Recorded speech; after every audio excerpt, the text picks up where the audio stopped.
member of the Auxiliary Board for Protection in the North Central States.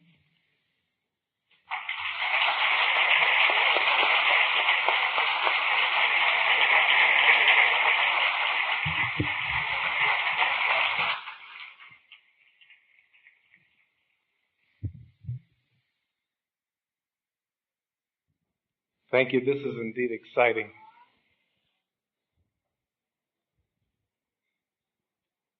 Dear friends, please welcome our beloved Hand of the Cause of God, Mr. William Sears and Mrs. Marguerite Sears.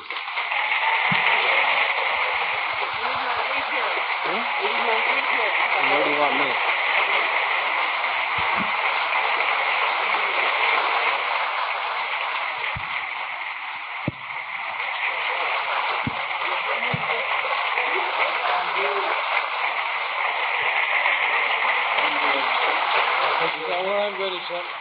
You told me that I should be here. In the middle? If you don't want that table in your way, let's take it out. Just the three chairs. And this one here, would you move this picture to that?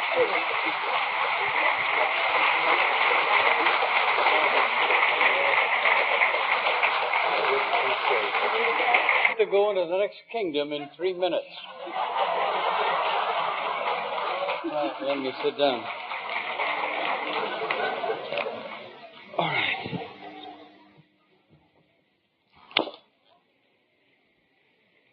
This is indeed exciting.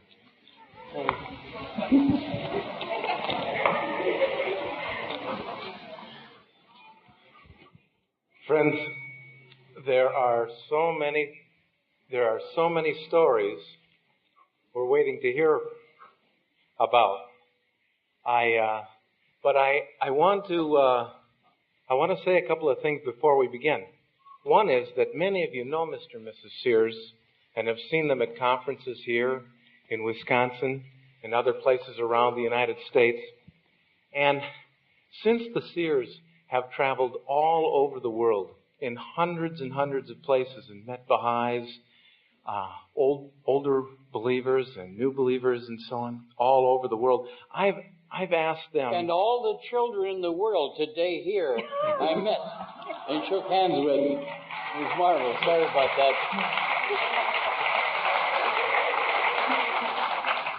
I was hoping that they will tell us some of the stories about some of their travels in other parts of the world other than Wisconsin. Yes. I also want to preface this by saying that many of the stories about Mr. Sears and Mrs. Sears and their spiritual journey and their geographical journeys and so on have been recorded in Mr. Sears' books, God Loves Laughter and All Flags Flying and so on. And so I'm hoping that we'll hear some exclusive stuff tonight.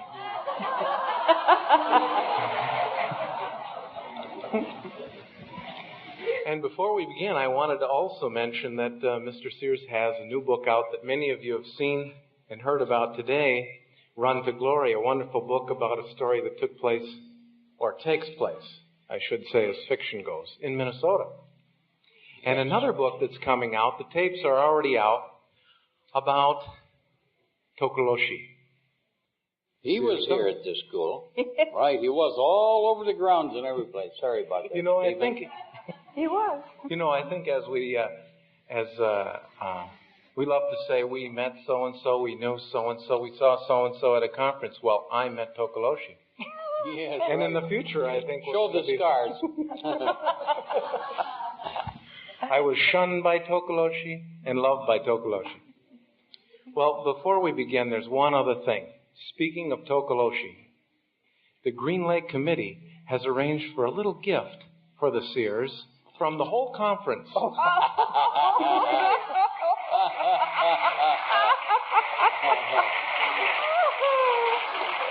that wonderful? Yes, right. That's sweet. That is beautiful. Right. That's lovely. He will be our mascot from now on. Well, we can look forward to the book coming out, and we know that the tapes are already available about stories about Tokoloshi and other animal friends of Mr. and Mrs. Sears. But, Stephen, one of the things you haven't told about is how we met. That's right. We were in Sokolowski, yes. No, you. How we met? Yeah. Oh, that's right. They know how you met. No, we met. Over in Iceland when we came, yes. I was just a new Baha'i.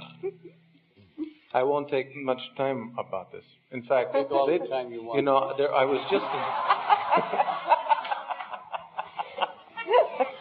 was just a new Baha'i in Iceland. I became a Baha'i in Iceland, and it was just the kickoff of the 5-year plan, and we had an international youth conference there in Iceland, and the Baha'is in Iceland invited Mr. Sears and Mrs. Sears to come.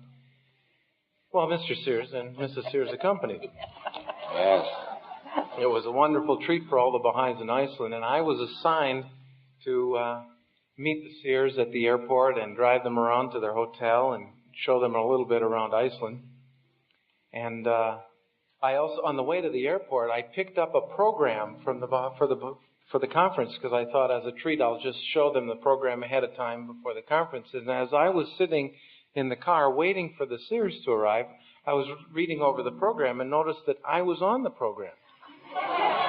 I'd never given a talk in my life. And so I prepared this talk, wrote everything out, stayed up all night long, wrote it out in longhand, and got to the conference site and found out that I was on the program right after Mr. Sears. Oh, that's all right. I said I wouldn't go on unless I could go on before the hand of the cross. And as I had it all written out, I was ready to go. I felt quite confident because I had it all written out. And then they said, Stephen, we'd like to introduce you to the translator here who will be translating your talk into Icelandic. And then I realized that about half my talk was no good anymore. Yes, right. So I started ripping out pages like crazy. And then the translator got up to the lectern and said, how many here, in Icelandic, of course, how many here don't understand English? And no one raised their hand. And so she said, you're on your own. And you picked up So the I started picking up the papers, sticking them back in again. That's great. But that was a delightful meeting for us all in Iceland. And I've had the privilege of seeing the Sears at conferences and leading workshops and gatherings in Canada, all across the United States. And it's a pleasure for me to be here introducing you to the Sears and to their stories tonight. I know you've traveled all over the world and are, frankly, I guess, the grandfather and the grandmother of all the Baha'i children all over the world. Right. All the English-speaking world, anyway. And French. And French. There's so many stories I've heard you tell in workshops and conferences, in just sitting around. So many stories about Haifa, about some of the early believers that you've met, Dr. Baghdadi, Corinne True. And so many stories about Abdul-Baha and Baha'u'llah and Shoghi Effendi. In fact, one of the things I want to mention is that I'm hoping that it looks like anyway, the producer and the director of this film on the Mount Carmel that we saw last night will be conducting some interviews and doing a video of your memories of the Guardian in the future. Yes, that's true. We won't be talking much about the beloved Guardian because before the year ends, Fred Bodian and Charles Nolly and I are all going to get together and finish a script I started last year called A Glimpse of the Beloved Guardian, with the whole record of his life and service to us and my brief association with him. And we didn't want to put any of the stories on tape here, but you will be getting it before the year is over. That's true. Thank you. You know, may I make a very important point here? We didn't start at 7:45. We started at 7:55. And an hour from 7:55, yes, I know. Well, we can see at that time. We don't end at 8:45. We end at 8:55, right? Okay. Yes, right. Okay. And we can see about it at that time, yes. Mr. Sears, so many of the wonderful things that I've heard you say at conferences and workshops have had to do with some of the early believers and servants of Baha'u'llah and Abdul-Baha that you've met in your journeys and so on. And once, I know, that you spent a long time in Haifa over the period of the time between the passing of the Guardian and, Yes. and the election of the Universal House of Justice and many other times. And one of the believers in Haifa, Fujita, was a gardener Yes. of Abdu'l-Baha, and I know you met him Yes. and know some stories about him. Yes, we do. But just to be obstinate tonight, the first story I'm going to tell is about Wisconsin. Indirectly, though, I brought this heart along, which we had at the convention in Canada and the United States. Entry by troops. That's the... Let the camera get Pardon? it. Let the camera get it. All right, everybody's a producer, right? That's enough. Let me toss it back here. You see, when I was here 12 years ago approximately, I told one of my favorite teaching stories about this gentleman here. And I said at that time I had a picture of him at home, and that the next time I came, I'd bring it. So I brought it. And I do that because Baha'u'llah says, don't make any promises you don't keep. So that's another way. Now, I'm going to tell this story first, so it isn't really about Wisconsin. It's about the whole world, but it's my favorite teaching story. You can look later. Anyway, his name is Shobharam Mulviya from Uttar Pradesh in India. And if you think that you can arise and conquer the world after all the wonderful things we've heard about the teachings, I brought that story just to tell it to you once more. He lived in a very small town in India, and he heard about the faith, and he was so thrilled when he heard about it. The trouble was he was totally paralyzed. Totally. He lay in his bed and he could move only his hands, you know. But he read and he studied and he loved the faith. And of course he read that everybody had to be a teacher to arise and go out to these places. And his heart was broken. How could he find such a wonderful thing and not be able to arise and do that? The next day, two young men came to see him and they said, Mr. Balvia, we understand that you've been studying and you know a lot about the faith. He said, a little. And the two boys said, will you teach us the faith? He said, come back in a few days and I'll think about it. They went away and he prayed to Baha'u'llah and he said, well, it was nice. They want me to teach them, but two boys are not the masses of the world, are they? You know, he took up Mr. Faizy's a suggestion to argue with God once in a while, you know, and let him know you're there, see? Anyway, they came back in 3 days and he prayed and had to wept tears about it. But when they came, he says, all right, I will teach you about the faith. And here's how we're going to do it. He said, you take the head of my bed and you take the foot of my bed. On the way to the nearby villages, I will teach you. And when we reach the villages, we will all teach the people about the cause of God. And so they started out. And to bring the story to a quick but marvelous conclusion, it was this man, paralyzed, totally paralyzed, who taught these two young men, and together they carried his bed to the villages of India. And those three were the ones responsible for the first all Baha'i villages, the first three all Baha'i villages in India or anywhere in the world, paralyzed. Mm-hmm. So think about your own life and you want to go someplace and remember Shobharam Mulviya. No, none of us had handicaps like that. But he arose and they accomplished something that has never been matched since. Isn't that a wonderful story? Yes, it is. Applause. Yes. Right. So it wasn't about Wisconsin, but it's a beautiful teaching story. We'll never find one better, and that means everybody in this room can do even more than that. Yes. You want to say something about teaching, or do you want to talk? He mentioned Fujita. I don't mind that interruption, by the way. Oh, good. Right. That's nice. You know, actually, I wanted to say that I've gotten used to that. Yes. Because Not for me, you haven't, though, have you? No, wait till you hear this. Oh. That first night that we met Yes. in Iceland, In Iceland. I was giving this talk that I was thoroughly unprepared for, relying entirely on the quotations. Except one of my quotations I got off of a tape of a talk that you'd given. And I quoted you. I may be sorry I came before this night's over. And I quoted you in front of, you were in the front row, and I quoted you in front of maybe 300 people there in Iceland. Yes. And you stood up in the middle of my talk and said, I didn't say that. Yes. Which was true. Right. And then the laughter died down after it seemed like about 30 minutes or so. I had melted about 3 feet by that time.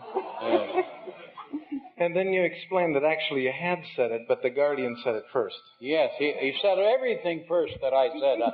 I've learned out. And even when I was called as a result of meeting everybody's grandfather, you know, 2 little children, the boy and the girl, came tearing into the studio where we were recording, running around, and finally I stopped them, and the little girl said, my grandfather won't let you hurt me. And the little boy said, he's not your grandfather. He is too my grandfather. I said, listen, I weighed about 230 pounds then, and I said, there's plenty of me to go around, you know. I'm everybody's grandfather. And in the control room, they said later, hey, that was real cute. Put it on the record. And I did, and since then I've had letters and phone calls from all over the English-speaking world. Is that your grandfather? And so on. So that's how I happen to be everybody's grandfather. Why don't you tell about Fujita?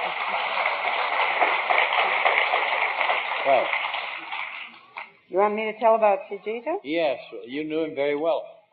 She went down in the morning, and someday soon she'll finish a book called Fujita, with all of his wonderful pictures, and some of them by Sam Dadian. Nobody does portraits better than Sam.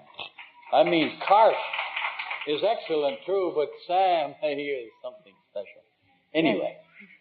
I forgot to say, I used to come down and try to have breakfast with Marguerite and Fujita, and Fujita would tell me to get lost. He was having breakfast with her, not me. Yeah.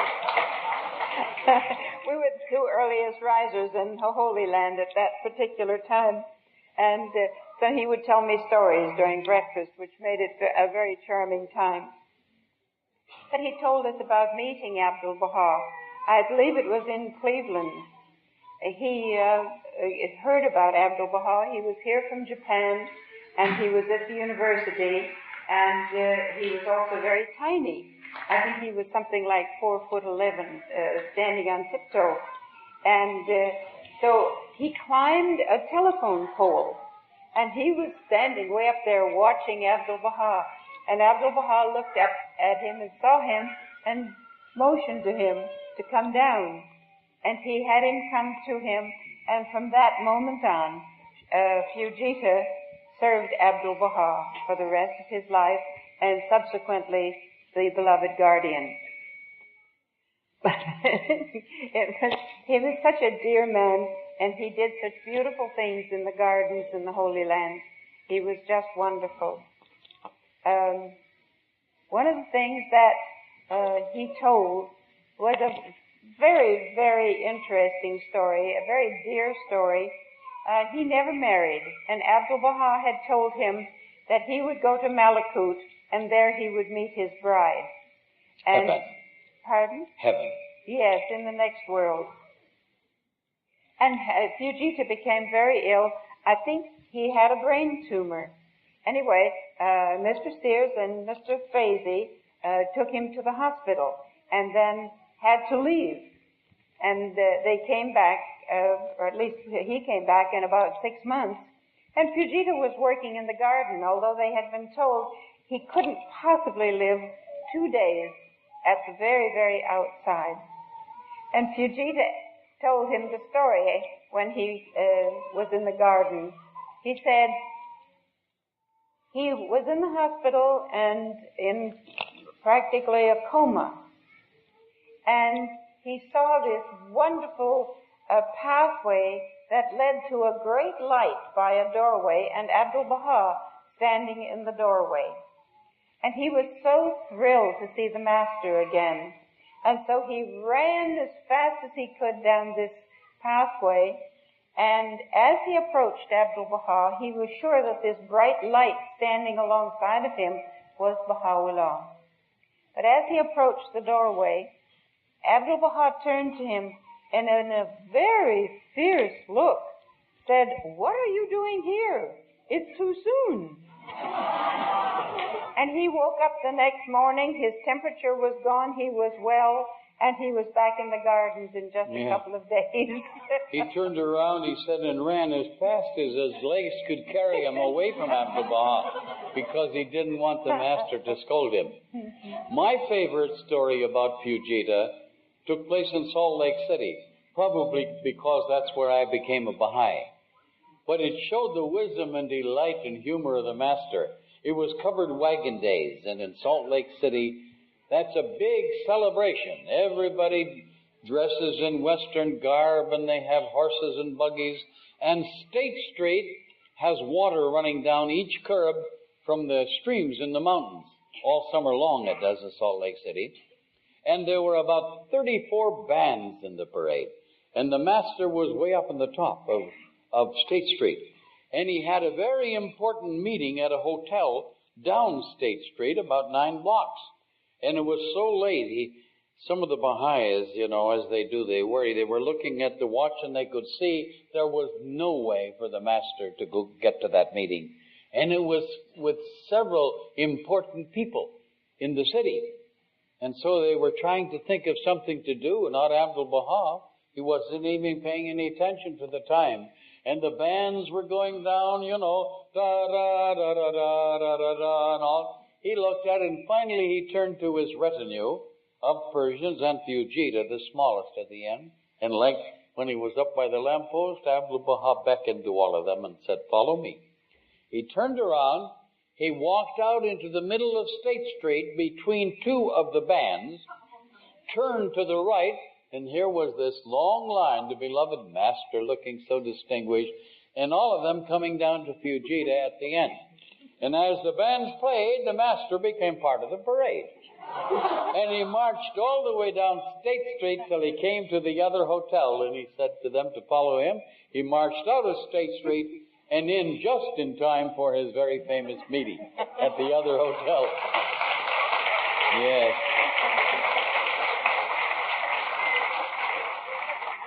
From reading the books about your life, All Flags Flying and God Loves Laughter and so on, we hear so much about Africa. And there are so many beautiful stories about Africa in there and your time in Africa as pioneers and teachers and traveling teachers and so on. And I know that you attended the first Baha'i school south of the Sahara. We were it. We didn't attend it. Yes. Bill and Michael and me, we were the 3. The Uganda Teaching Committee had set up the program, and we lived for 3 weeks. This was our first introduction to Africa, practically, and we were living in a mud hut with a beautiful thatched roof, and we had classes every day from 8 o'clock in the morning until mid-afternoon, and then there was a break, and then they started again early evening. And those people that came in the evening, there were 9 special people. They were pioneers, going to be pioneers.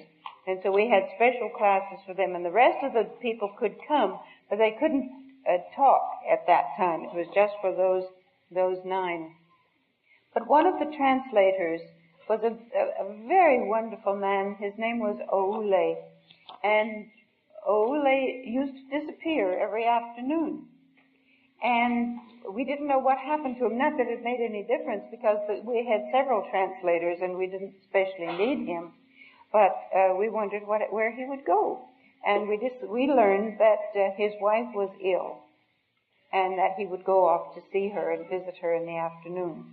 But they said he has had nothing but trouble since he has been a Baha'i. One time he and his wife and family went on a teaching trip, and all of the clothes in their house were covered with acid by their neighbors because they were persecuting them, because they had become Baha'is. And then another time they went on a teaching trip, and they have granaries made of kind of barrel-shaped things with a little thatched roof on, where they keep their winter grain. And when they came back from this teaching trip, all their winter grain had been put on the ground and ruined, so that substantially their winter food was ruined. They didn't have any for supplies. And so this, after we had found this out, we spoke to Ole, and because we were concerned. He hadn't been a Baha'i very long, and we said, his faith could be shaken quite easily with so many difficult things happening to him. And we said something to him about, we hear a lot of unhappiness and unpleasant things have been happening to you since you have been a Baha'i. And he said, well, it hasn't really been that bad. But he said the important thing, it was God polishing me inside. Yes. One of the things about Africa, which the beloved guardian admired, and which we ourselves were always very pleased about Africa, and there's no sweeter story, I think, than the first year when we were forming 15 local spiritual assemblies.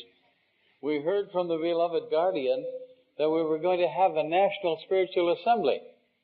And it was just a little over a year away, and this year we had to form 15 local spiritual assemblies. Marguerite was off in Basutoland, and they were caught by a flash flood and had to wait several days. And Dwight Allen, who some of you will remember, and his brother, what's the middle brother's name? No matter. He got up to get there. We wanted to see if there was an assembly in this place way up in the Maluti Mountains. And he swam across the stream, took his clothes off, and held the declaration card. They had 8 members, and he wanted to get the 9th. And he swam over, he got it, and he swam back. And we got that assembly. Bahia Ford and myself remained in Johannesburg. And we went, it took us all day long, go out and collect all of the African believers. And finally, we brought them back to where we lived in the farm and where we had many meetings. And one of them, the first believer, was named Andres Karumbe.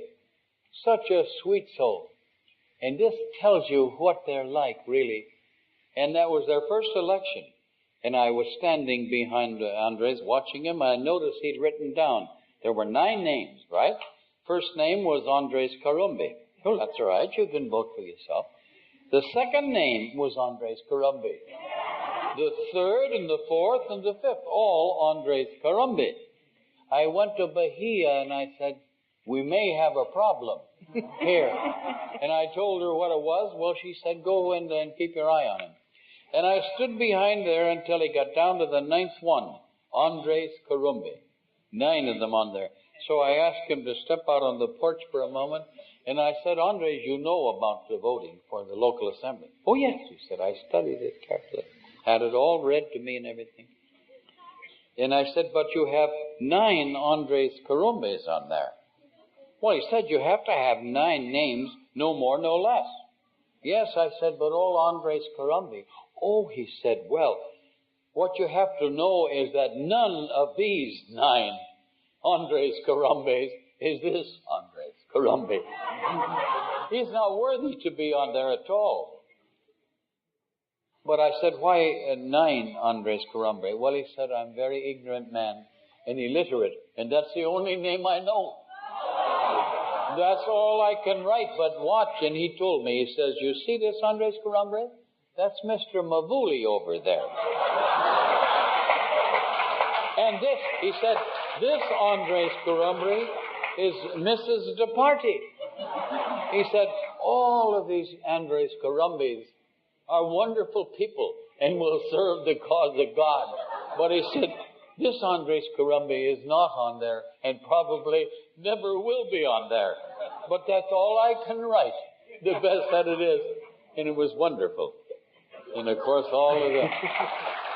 And they all served, and they all were wonderful people. But he, one of the most of all. And that was the sweetness and the purity and the selfness we found in so many Baha'is, and why Mrs. Sears and I always long to go back. But the Universal House of Justice keeps saying, stay one more year.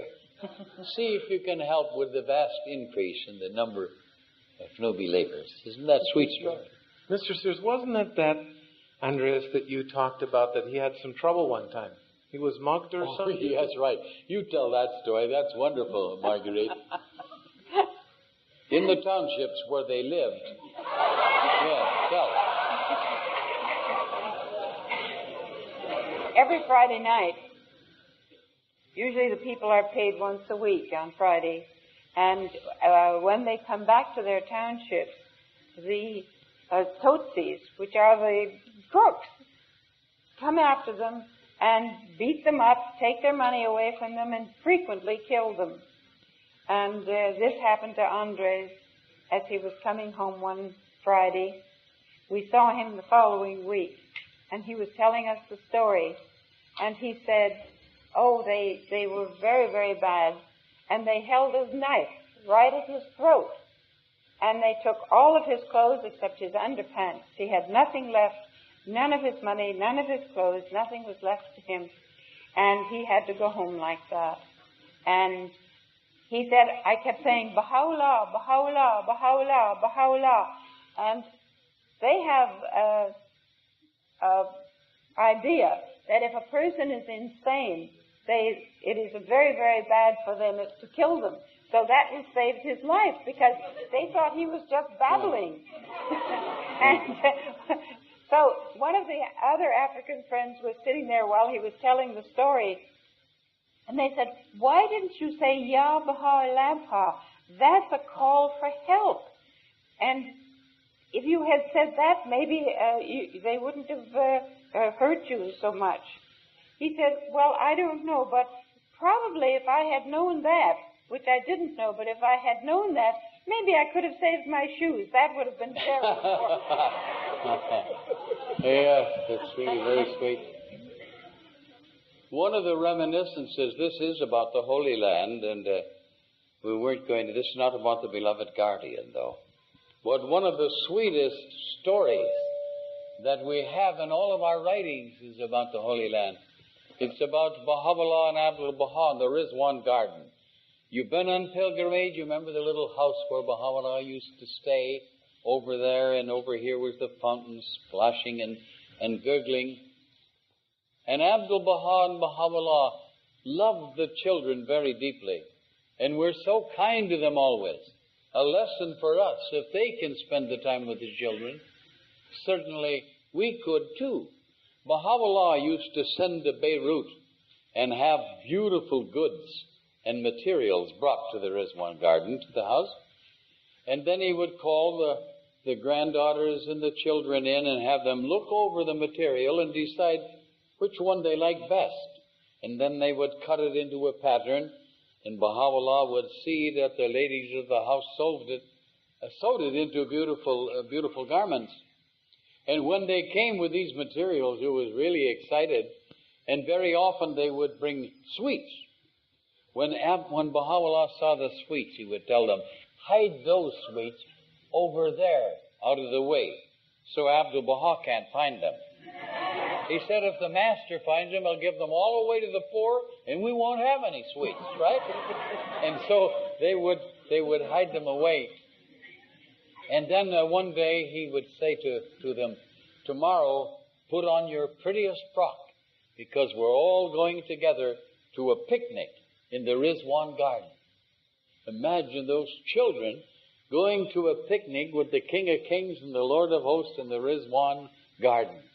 More than that, each week, Baha'u'llah and sometimes Abdul-Baha would have classes with them.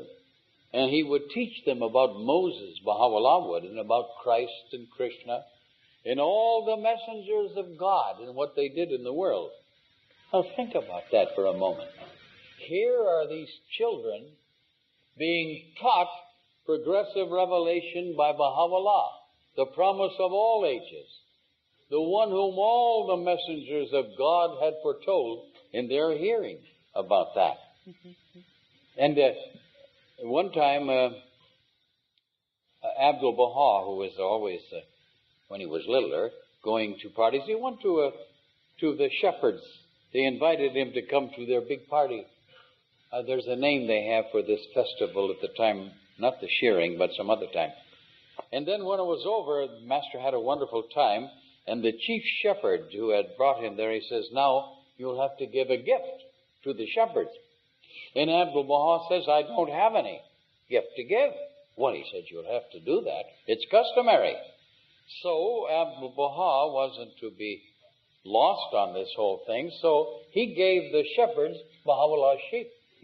Right? Isn't that nice? And when Baha'u'llah was told about that, he said, well, that's like the master. And if we're not careful, someday he will give himself away.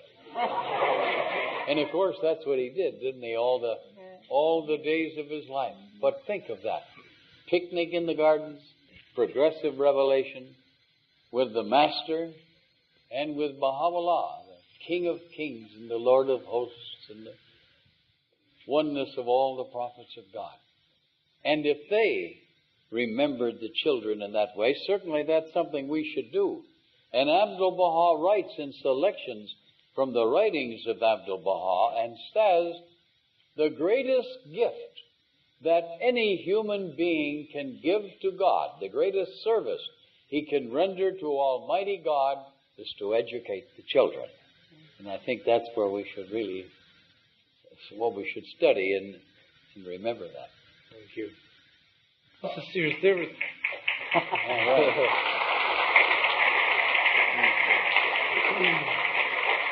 Before we leave Africa, can I go back once again? Sure.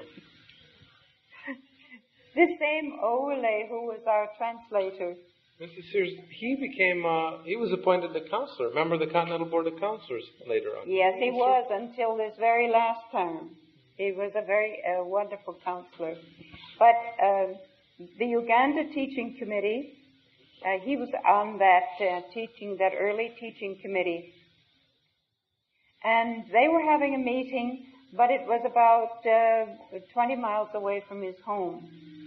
And they waited until it was time for the meeting to start, and he wasn't there, and they just decided he wasn't going to come that day.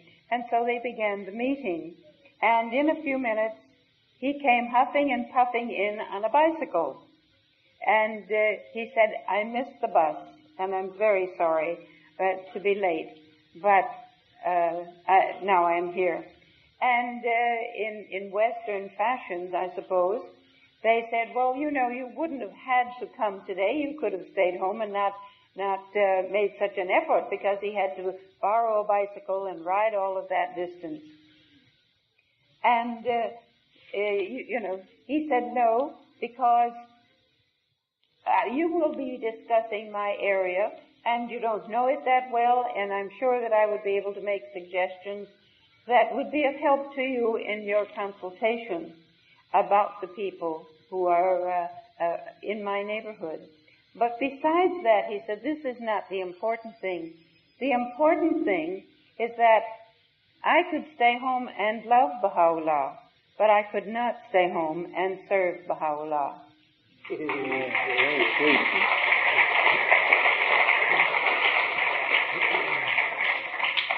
Now, I'd like to go back to the household of the Holy Family. Right, yes. You told a wonderful story about a parrot. Yes. As a matter of fact, Marguerite's got a picture of Abdu'l-Baha's parrot. Just a feather. Well, just a feather, yes, but you have to imagine that's a real feather. That feather belonged to the parrot that belonged to Abdu'l-Baha. Yes. Right. You tell the story, because you know the story better. Well, I was at the school at Kings Mountain on the border of North and South Carolina a number of years ago, and this lady who served in the Holy Land, whose name at the moment I can't remember. I should, but I don't. But she told a story about this parrot there. She came with her daughter. She was very old, in 90s, and it was very beautiful, and I congratulated her on the story and everything. She said, would you like a feather from that parrot of Abdu'l-Baha's? I would. And I told her I would, and she said, I'll send it to you. We both forgot about it, I thought, and it was about 10 years later, and I was in Charlotte, North Carolina, and we were having a joint meeting with San Francisco on the telephone back and forth, singing to each other during that period when we were raising the funds for the faith on a special project. And then when the meeting was over in North Carolina, her daughter came up and handed me this feather. And she said, my mother always wanted to bring it to you, and I never had time. Now, Abdu'l-Baha was given this parrot. And he it was pretty hard for him to take care of a parrot, so he gave it to everybody in the kitchen, right? And they fell in love with the parrot. They taught it to speak Persian and Arabic, and they really, they did. Finally, there was a very famous man, Bahai, from one of the cities in Israel, and he was coming to visit the master, and he happened to be very fond of birds, particularly parrots. So Abdu'l-Baha came into the kitchen and told the friends the man was coming, and about his fondness for parrots, and he asked if he could have the parrot back. He didn't know about all this language lessons and all, and he wanted to give it to this man, and of course they said nothing. It was, after all, Abdu'l-Baha's parrot. So they gave it to him. And Abdu'l-Baha took it in. The man was coming in 2-3 hours. He set it on the table where he was working in the cage. And then he was away about halfway across the room writing. And the parrot began to speak the things he'd been taught. He said, Begu, Begu, say, right? And Abdu'l-Baha laughed and looked at him and he said, say what? Begu chi, right? Say what? And the parrot said, Begu, yeah. And Abdu'l-Baha began to chuckle, and he kept right on going. He says, Begu, ya Baha. The parrot, I'd say. And Abdu'l-Baha loved it. And finally the parrot shouted out real loud, Begu, ya Baha alabha. Well, that was too much for Abdu'l-Baha. He picked up the parrot and took it back out to the kitchen. He said, this parrot is far too eloquent for any stranger from the city. He said, you keep it here and love it and teach it more about the cause of God, right?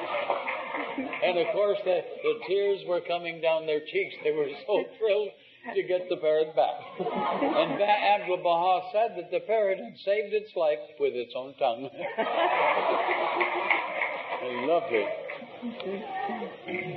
I know that each one of you met the Guardian and served during the Guardian's ministry and so on, and you were going to save your memories of the Guardian for the tape later on, but you had some beautiful stories of Shoghi Effendi when he was a little boy. Oh, yes. I had the great privilege of being with Mr. Varga, the hand of the cause, not the present one, his father. And what did the Guardian say about him when you were on pilgrimage? When I was on pilgrimage, the beloved Guardian said that this Mr. Varga was the most distinguished of the hands, which was, and he was a delightful man, I'm sure any of you who knew him knew this. And I had the privilege of meeting him in Kampala at the first intercontinental conference that was ever held in the world, and also in Chicago. And in Chicago, I recorded some of the stories because he would also go and speak with the children when he went to wherever there were children. And he would tell them stories. And those records I gave to the National Spiritual Assembly before we left for Africa that same year. And I don't know what has become of them since. But one of the stories that he told was of Shoghi Effendi when he was, I think, about 7 years old. I'm sure there must be somebody around here who's 7 years old. So he was about so high, something like that. And what he would do, when Abdu'l-Baha would have so much work to do during the daytime that he didn't have an opportunity of visiting the friends that he normally visited who were ill or who were poor or who were in need of consolation in one way or another, he would go in the evening. And of course, those days in Haifa, the roads were not very smooth. they were full of ruts and everything. And so Abdu'l-Baha was getting old. So Shoghi Effendi had a little lantern, and he would carry the lantern by Abdu'l-Baha's feet, so Abdu'l-Baha would not stumble. It's such a beautiful picture of these two walking down the road. And then as they would come to a house where Abdu'l-Baha was going to visit the people, he would sit on the porch outside, and he would put his feet up and turn the lantern down, because even those days he was very economical, and he would go to sleep until Abdu'l-Baha came out from the house and went on to the next place where he would do the same thing again.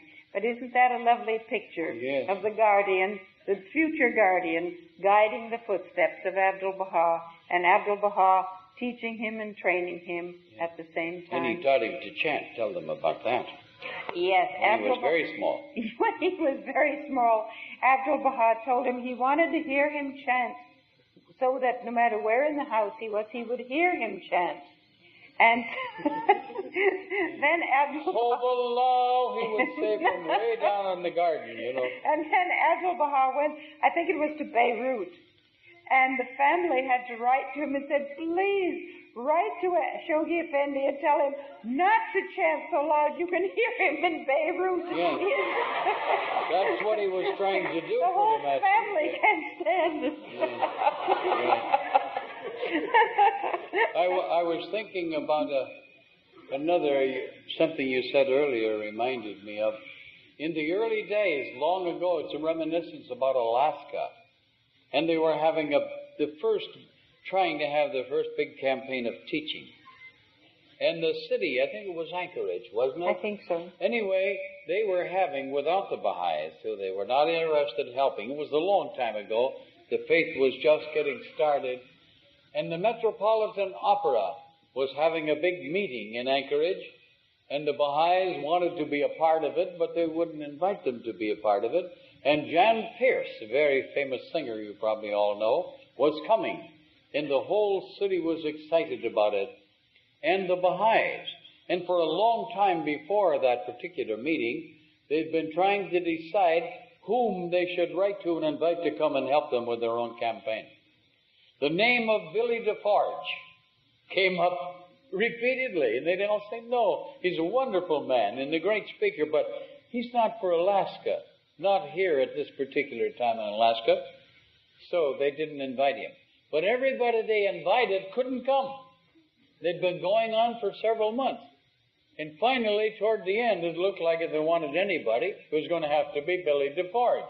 What a pity, they thought. Anyway, they were there at the meeting, and it was in this great and beautiful hall, and up here on the front of the stage was where Jan Pierce would be, and all the well-known people of Anchorage or Juneau or whatever the city was up there. And the Baha'is couldn't even get into these seats. They had a standing room only at the back. And they were there.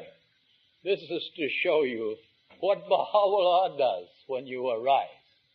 Changes the atmosphere for your victory. And finally, the night of the concert came, and they were having this big banquet before the concert. Everything looked beautiful, flowers everywhere. And way in the back with other people, not the Baha'is either, were standing were some of the Baha'is. And Billy DeForge was there, and he was with them. And then the time came, and they're waiting now for the guest of honor. The Rolls Royce is drawing up out in front, and through this main aisle is coming Jan Pierce to come up to the front. And when he came through the door in the back, he looked around, and he looked over there, and he saw Billy DeForge, whom he knew personally and loved, and he said, Billy DeForge, what are you doing here in Anchorage? He said, are there Baha'is in Anchorage? And Billy said, there are Baha'is everywhere, Jan. And he gave him a great big hug, and Billy DeForge said, please give my love to your mother. Where is she now? She's in Peru, Jan Pierce said. And Billy said, Peru?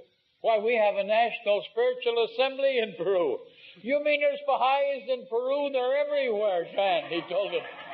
I'll give you the address so your mother can invite them, and please do. She'd love to have them. And he called up to the front. He said, please fix a place beside my chair for my friend Billy DePorge.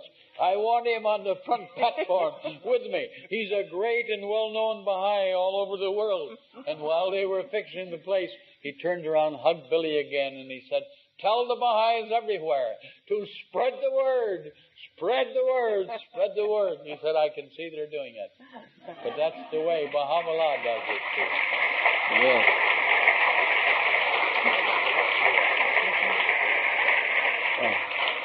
Marguerite, tell the story about Lua that you were... I don't... Is that in the flame?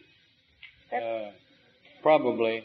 I don't know. Maybe you all know the story, but it is such a beautiful and touching story. Lua Getzinger, as you know, was one of the great teachers of the West, and very, very deeply in love with Abdu'l-Baha and with the teachings and with doing whatever she could to serve the cause of God. And one night she had a dream, and she dreamt that she saw Abdu'l-Baha walking up a roadway that was going up a hill.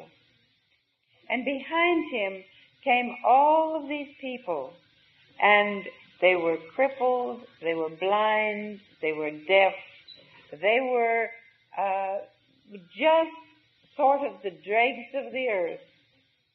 And they followed Abdu'l-Baha in whatever way they could.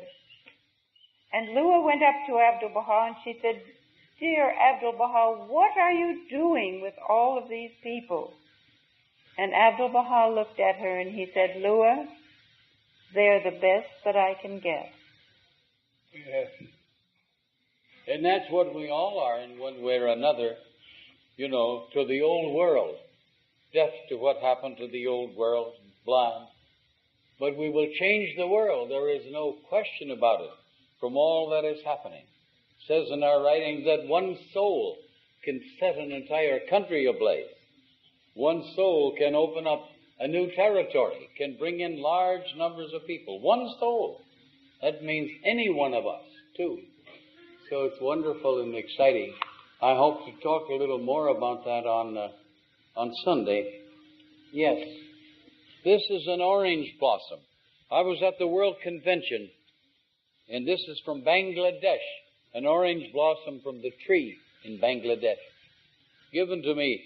They said, Mr. Sears, we read in Cry from the Heart how you said there were orange trees growing all over the world from seeds of the orange tree in the Bob's Garden. And that if the Baha'is wanted to, and the day opened up for the persecutions to stop, they could plant an orchard of orange trees around the whole city of Shiraz. They said, keep this in your wallet, this picture, and let them know that's from Bangladesh. And they told me if I saw you at the World Convention to have that there. It was a wonderful convention. Persians couldn't come because of persecution. But here was the stage where the tellers and everything, and down on that side, huge bouquet of red roses from Iran. And every National Assembly that came down the steps was given one of these fresh red roses in the name of the Persians who couldn't come. And over on this side, they had two things. One said, now voting, Iraq, and then on the side right near it, they put up the sign, what was next to come. And we were sitting down there watching. And then the sign came up in alphabetical order, next to vote, Iran, Persia. Such a silence came over that hall as you can't believe. And then like one man, the whole auditorium of delegates of the NSAs in their native costume from the world over rose up like a tidal wave. And the cheering didn't stop. You could have heard it way in downtown Haifa, honoring Iran who couldn't be there to vote. If you had spent $1 million to produce that particular scene and hired the people to come up, it would never have come close to what happened on that day when the sign went up. Next to vote, Iran. because, of course, wherever we are, they are always very dear to our hearts. I think that I'm going to tell just one more story, and we're going to stop with our hour. I know we've been given permission, and Red Grammer has agreed he doesn't mind if we take another half hour, but I believe you've had a long, full day. And I would only like to tell you one story. What was it Ruhia Khanum said about Dr. Baghdadi when the Guardian heard the news? Yes, she said the last time that she saw the Guardian shed tears was when the word came that Dr. Baghdadi had passed away. We try to visit his resting place in Augusta, Georgia when we're here. But when I was writing on one of my books, and I was going through the, archives and other things looking for material, I found this letter from Dr. Zia Baghdadi, whom the Guardian loves so much, and the Master. Ruhia Khanum had told us many beautiful stories about them. This was just a simple story about prayer. He was in the mansion, visiting there, imagine, on a pilgrimage, and Abdul-Baha was in the mansion at the same time, and Baha'u'llah was in the mansion at the same time. And Dr. Baghdadi, writing about it, said that he'd get up at midnight, as Abdul-Baha had said. He often had loved to say prayers in the middle of the night. And Dr. Baghdadi had gone out into the hall of the mansion, and he had his hands folded together, and he bowed his head, and he was going to quietly whisper to himself one of his favorite prayers. And just as he was about to pray, he heard the voice of the Master lifted in prayer. He was on this room, on this side, he was standing in the middle. Imagine such a thing.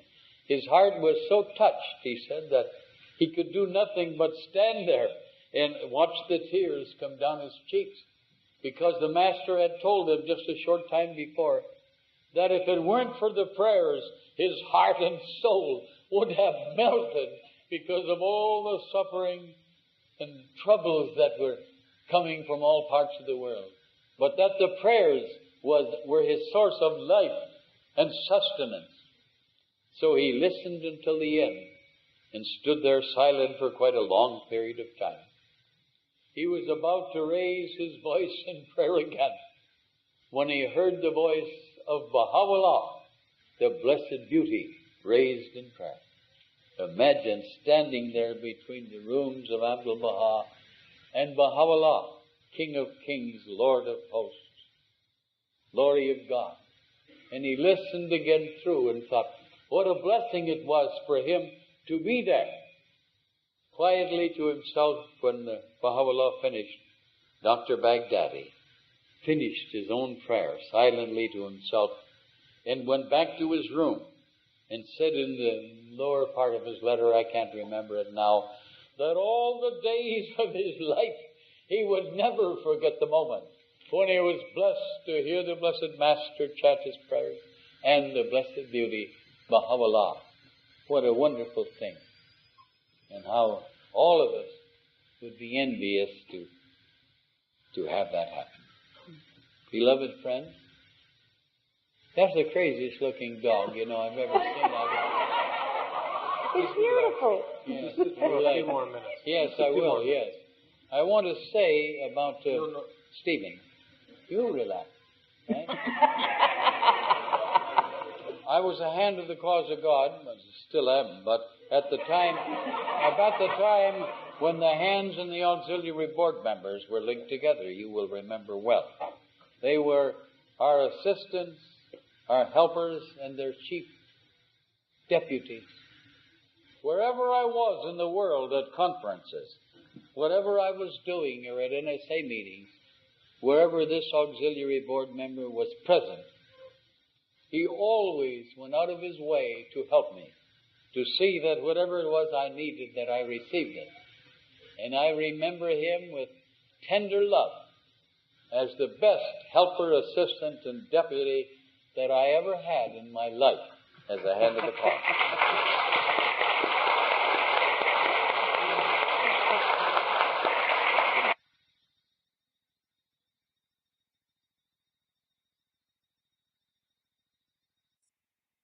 inspiration has always been Mrs. Sears. Mine too.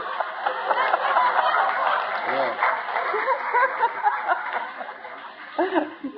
And before you leave, there's a sweet story that you told me one time about when you were registering at a Baha'i conference in Mauritius. Oh.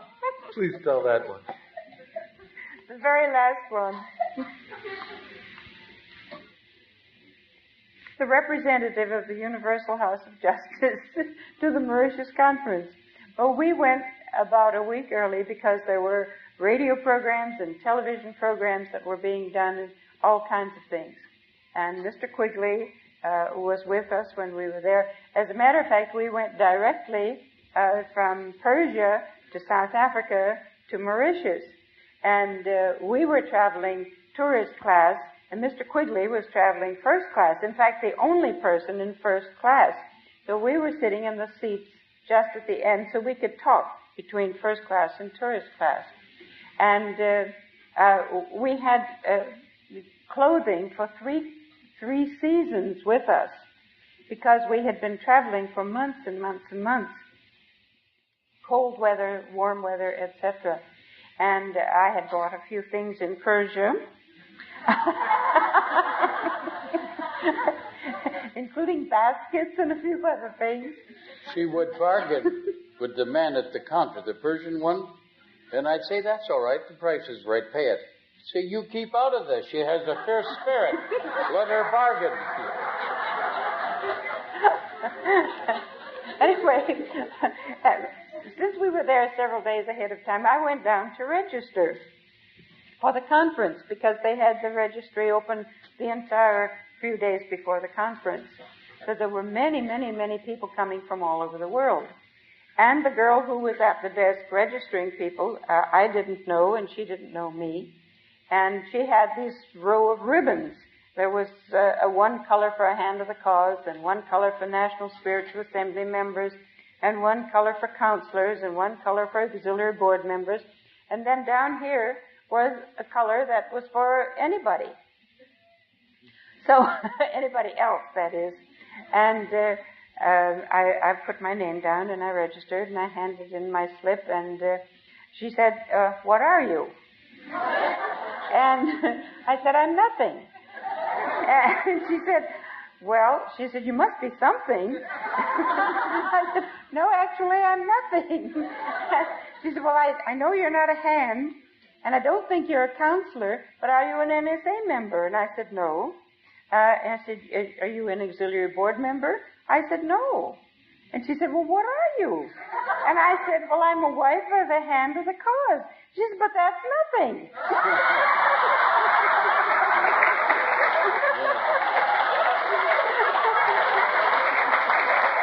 Which was totally untrue. I said, that's what I've been trying to tell you. So she gave me a green ribbon, and away we went. Friends, this has been a memorable program tonight, but before we end, I want to ask Mr. Sears if you'll tell just one more story. I know you've told it. I heard you tell this one just recently. Wait till I hear what it is. I think the answer is no. Yes. Well, this role of interviewer is what prompted my mind about this, because there was a time, I think, that you told about interviewing Hand of the Cause of God, Mrs. Corinne True. Yes, that's true. I did. And will this be the last one if I do that? I promise. Right. I told it recently when I was doing the memorial to her daughter, Edna True, wonderful and great servant of the cause of God. Mrs. True was a wonderful lady, a hand of the cause of God. Her fingers were all swollen from writing receipts from contributions to the temple that came in from all over the world. And Edna said to me one day, she said, Bill, I want to get a recollection of my mother's visit to the Holy Land on pilgrimage to meet the Master. And I want to put it on tape, but she's deathly afraid of microphones. Would you mind doing that program and working it out? I said I'd be most happy to do that. So we got the microphone all set, and we got the biggest bouquet of flowers you ever saw in your whole life. Really. Nowadays, none of us could afford it, but in those days it wasn't so bad, but it was beautiful.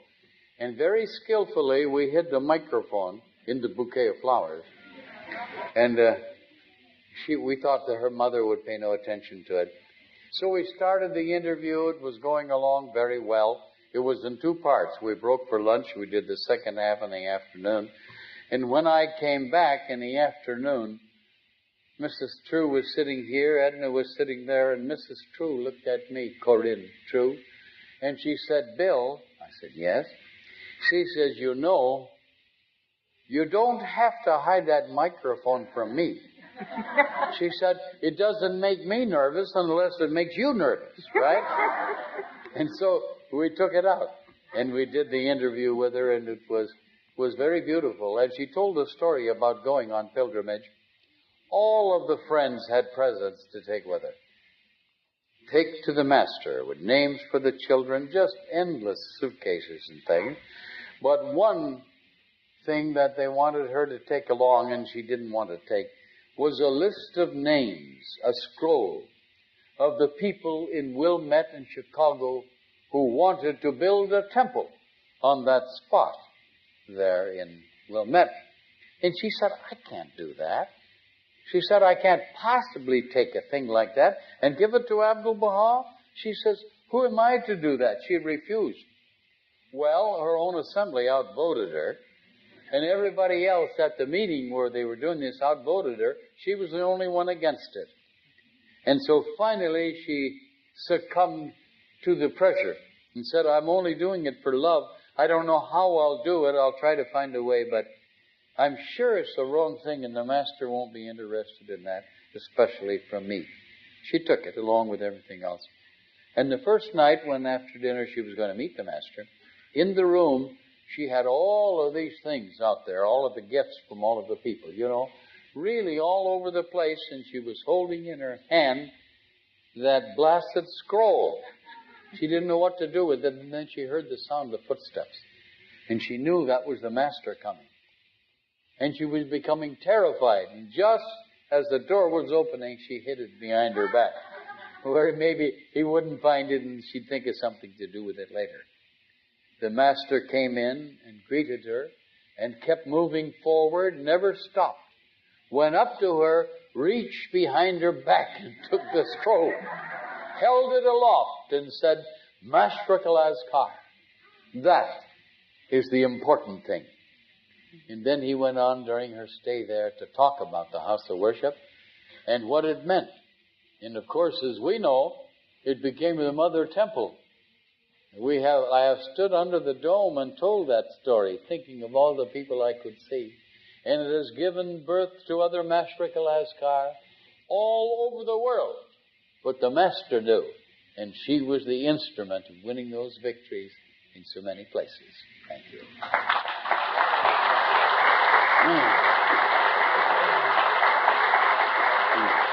No.